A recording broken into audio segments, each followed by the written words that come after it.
বঙ্গোপসাগরে লঘুচাপ সৃষ্টি হয় উত্তাল রয়েছে সাগর। এতে মাছ ধরা ট্রলার নিয়ে তীরে ফিরতে শুরু করেছেন জেলেরা। তবে কাঙ্ক্ষিত মাছ না পাওয়ায় ক্ষতির মুখে জেলেরা। এ নিয়ে বিস্তারিত জানাতে আলিপুর মৎস্য অবতরণ কেন্দ্র থেকে যুক্ত হয়েছেন সহকর্মী জসিম পারভেজ।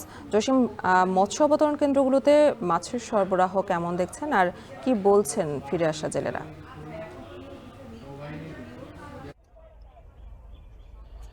আপনি আপনার মাধ্যমে এখন টেলিভিশনের দর্শকদের জানিয়ে রাখি যে উত্তর পশ্চিম বঙ্গোপসাগরে আবারও একটি লঘুচাপ সৃষ্টি হয়েছে। সে কারণে কিন্তু সাগর উত্তাল হয়ে উঠেছে, দমকা হাওয়া বয়ে যাচ্ছে। আর সাগর উত্তাল হওয়ার কারণেই কিন্তু সকল মাছ ধরা ট্রলার তারা নিরাপদ আশ্রয়ের জন্য এই আলিপুর মহিপুর মৎস্য অবতরণ কেন্দ্রের এই পোতাশ্রয়ে তারা আশ্রয়ে রয়েছে।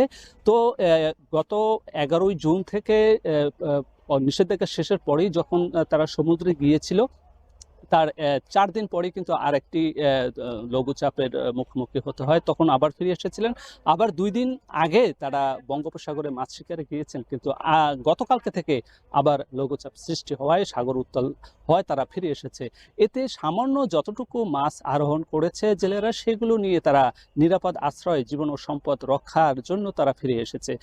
তারা যতটুকু মাছ আরোহণ করেছে সেটুকু পরিমাণ এতই নগণ্য যে তারা মাছ শিকারে সমুদ্রে যাওয়ার জন্য যে প্রতিটি ট্রলারে প্রায় 3 লাখ থেকে 5 লাখ টাকা বাজার সদাই এবং মাছ শিকারের অন্যান্য রসদ নিয়ে সমুদ্রগামী হয়।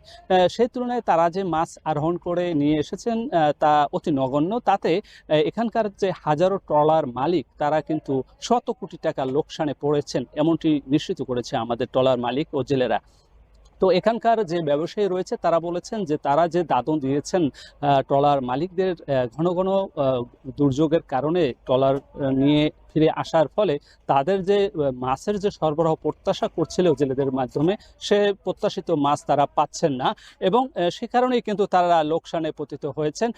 এক কথা বলা যায় যে এখানে যে মাছ সরবরাহ রয়েছে তা 1 কেজি ওজনের ইলিশ প্রতি কেজি বিক্রি হচ্ছে 2600 টাকা কেজি। এছাড়া যে 800 থেকে 900 গ্রাম ওজনের ইলিশ প্রতি কেজি বিক্রি হচ্ছে 2000 টাকা কেজি। এতে করে মাছের সরবরাহ কম থাকায় দাম চড়া রয়েছে। এই ছিল আমার কাছে সবশেষ। পটুয়াখালী থেকে যুক্ত ছিলেন সহকর্মী জসিম পারভেজ।